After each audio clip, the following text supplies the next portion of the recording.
So hello friends, welcome you all in this video again. तो इस video में हम बात करने वाले हैं हमारे बीकॉम जो आपका बैचलर ऑफ कॉमर्स या एनसीईएफ के बच्चों का, उनके लिए जो उनके डिसिप्लिन कोर्स का पेपर है वो प्रीवियस ईयर का क्वेश्चन पेपर हम इसमें देखेंगे और देखेंगे कैसे क्वेश्चन आते हैं, क्या फॉर्मेट होता है। इसके पहले की वीडियो में हमने बीए बैचलर ऑफ आर्ट्स की हिस्ट्री, पॉलिटिकल साइंस और इकोनॉमिक्स, इन तीनों सब्जेक्ट जो हमारे डिसिप्लिन कोर्स है इनके जो पेपर्स हैं इसको हमने कवर किया है पेपर्स को, और मैंने साथ ही साथ क्वेश्चन पेपर आपको टेलीग्राम पे पीडीएफ शेयर कर दी है। इसकी भी पीडीएफ आपको वीडियो के बाद आपको पीडीएफ टेलीग्राम पे मिल जाएगी। चलिए वीडियो को देखते हैं सबसे पहले तो। और हाँ, NCEF related, exam related, competitive exam, teaching and everything जो भी आपका है, अगर आप ग्रो करने वाले हो 12th के बाद, अब कुछ भी करना है आपको, तो आप इस चैनल को सब्सक्राइब कर लो, क्योंकि ये आपकी ग्रोथ के लिए सारे स्टेप्स आपको यहाँ मिलने वाले हैं। तो हम अगर देखें तो हमारा पहला पेपर हो जाता है बिजनेस लॉ, फिर आपका business organization management and financial accounting. Business law से हम स्टार्ट करते हैं। ये मैंने यहाँ पे पेपर ओपन किया हुआ है, तो ये आप अगर पेपर देखते हो तो यहाँ पे आपको दिख जाएगा बीकॉम का पेपर है, 90 मार्क्स का आपका पेपर है ये डिसिप्लिन कोर्स का, ठीक है। 3 घंटे का टाइम, 3 आवर्स दिए जाते हैं आपको इस पेपर को सॉल्व करने के लिए। इंस्ट्रक्शन में है आपको रोल नंबर लिखना है क्वेश्चन पेपर पे, ओके, ये तो सबको करना होता है।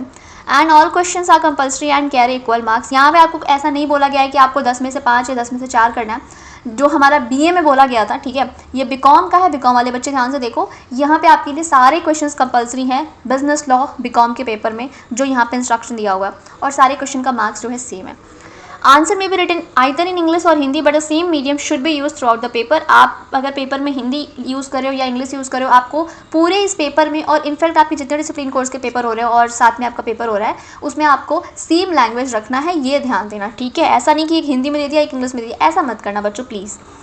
चलो पेपर अब स्टार्ट करते हैं। तो हमारे यहाँ से पेपर स्टार्ट होता है और हमारा है ये पहला क्वेश्चन, ठीक है। प्रिंट देखो, आप जिस तरीके से ना कॉपी को ऐसे ओपन करके, और नोटबुक है आपकी बुक, उसको ओपन करके फ़ोटो ली जाती है ना, वैसे इसको फ़ोटो लिया गया है। तो आप ऐसे ऐसे देख लेना, ये आपका पहला पेज है और ये है आपका सेकंड पेज, ठीक है।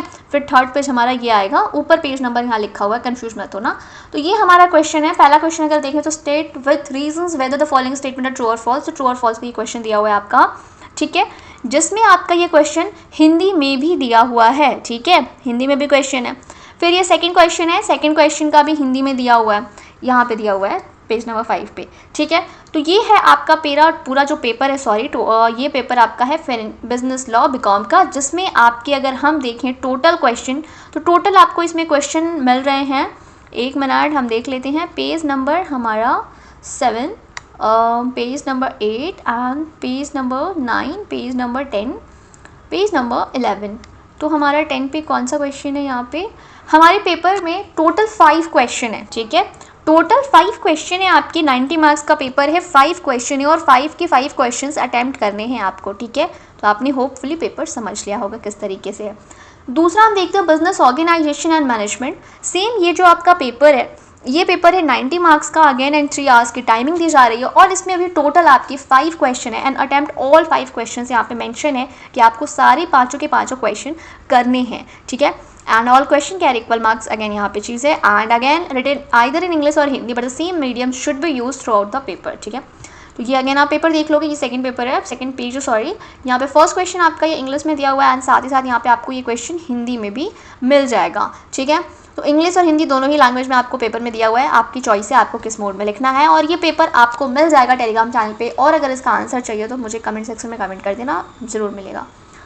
नाउ हमारा अगर देखिए हम फाइनेंशियल अकाउंटिंग का पेपर, तो अगेन इसका पेपर है 90 मार्क्स का, 3 आवर्स की टाइमिंग दी जा रही है, एंड यहाँ पे आपको ऑल क्वेश्चन अटेम्प्ट करने हैं, ऑल क्वेश्चन का इक्वल मार्क्स है। और यहाँ पे है use of simple calculator is allowed. इस पेपर के लिए, इसमें क्योंकि कैलकुलेशन है, तो इस पेपर के लिए सिंपल कैलकुलेटर आप लेके जा सकते हो इस एग्जाम में। तो ये चीज़ आपको मतलब हेल्पफुल लग रही होगी कि हाँ चलो एक सिंपल सा कैलकुलेटर, सिंपल कैलकुलेटर का मतलब ना वो डिजिटल कैलकुलेटर भी आजकल आ रहे हैं, तो वो नहीं लेके जाना। सिंपल वो जो कैलकुलेटर है ना, जो हम बहुत सारे अगर आप जाते हो विलेज एरिया में, अगर देखते हो, या फिर छोटी छोटी जो शॉप्स होती है ना, वहाँ पे यूज़ किया जाता है सिंपल कैलकुलेटर, क्योंकि आजकल बड़ी शॉप्स पे तो डिजिटल कैलकुलेटर आ गया है, बट छोटी शॉप्स में ना आज भी वो सिंपल वाला जो कैलकुलेटर है ना वो यूज़ होता है। तो वो कैलकुलेटर आप यूज़ कर सकते हो, यहाँ पे ये कहा जा रहा है अलाउड है, आप लेके जा सकते हो अपने एग्जामिनेशन सेंटर पे, ठीक है। अगेन यहाँ पे रिटन इन इंग्लिश और Hindi, but the same medium should be use through the paper. Now हम यहाँ पे देखें तो ये हमारा है क्वेश्चन, अगर हम टोटल देखते हैं कितने क्वेश्चन दिए हुए हैं यहाँ पे, तो ये हमारा पूरा पेपर है फाइनेंशियल अकाउंटिंग का। हिंदी और इंग्लिश की वजह से ये पेपर आपको इतना बड़ा लग रहा है, लेकिन यहाँ पे भी टोटल जो आपके क्वेश्चंस होंगे पेपर में वो 5 क्वेश्चन हैं आपके, ठीक है। तो 90 मार्क्स का पेपर है, 5 क्वेश्चन है, 3 घंटे का टाइम दिया जा रहा है आपको इस पेपर को सॉल्व करने के लिए, और आपको फिनेंशियल अकाउंटिंग के पेपर में कैलकुलेटर ले जाना भी अलाउड है। ठीक है बच्चों। रही बात एग्जामिनेशन फॉर्म की, तो बच्चे जल्दी जल्दी फिल कर लो प्लीज़। ठीक है, एग्जामिनेशन फॉर्म आपने फिल कर लेना है अपना। एग्जामिनेशन फॉर्म जो है वो आपकी 30th तक लास्ट डेट है फिल करने की, बिना किसी लेट फीस के, तो आप अपना फिल कर लो। और इनरोलमेंट नंबर के लिए आप मुझे मैसेज कर रहे हो, मुझे मैसेज करने से बेटर होगा कि अपने कॉलेज के जो आपके टीचर इंचार्ज हैं, जो आपके सब्जेक्ट के टीचर हैं, उनको आप परेशान करो, उनको मैसेज करो, क्योंकि इनरोलमेंट नंबर देना उनकी जिम्मेदारी है। और अगर दिल्ली यूनिवर्सिटी की साइड से नहीं आ रहा है तो वो दिल्ली यूनिवर्सिटी को मेल करें और बच्चों को प्रोवाइड किया जाए टाइमली, जिससे कि आप अपना एग्जामिनेशन फॉर्म फिल कर पाओ बिना किसी लेट फी के। अगर वो इनरोलमेंट नंबर नहीं देते हैं और आप अपना examination form late fee fill करते हो, तो लेट फी आप क्यों पे करोगे बच्चों? ये तो गलती दिल्ली यूनिवर्सिटी की, ये गलती आपके एनसीईआरटी के टीचर्स की है, प्रोफेसर्स की है, जो आपको टाइमली बता नहीं रहे हैं। एंड सेकेंड, वो आपके लिए स्टैंड नहीं ले रहे, सीरियस नहीं हो रहे। तो आपसे रिक्वेस्ट है कि आप अपने टीचर इंचार्ज प्रोफेसर्स को बोलो बार बार कि एनरोलमेंट नंबर का क्या है, कब आएगा, कैसे आएगा, क्या करना है। ठीक है, एंड वो आपको फिर दिल्ली यूनिवर्सिटी से पूछ करके बताएंगे, या फिर जो भी होगा वो आपको बताएंगे। लेट फीस आपको क्यों दोगे बच्चों? आप नहीं दोगे, आपको टाइमली मिलेगा एनरोलमेंट नंबर और आप अपना टाइमली फॉर्म फिल करोगे।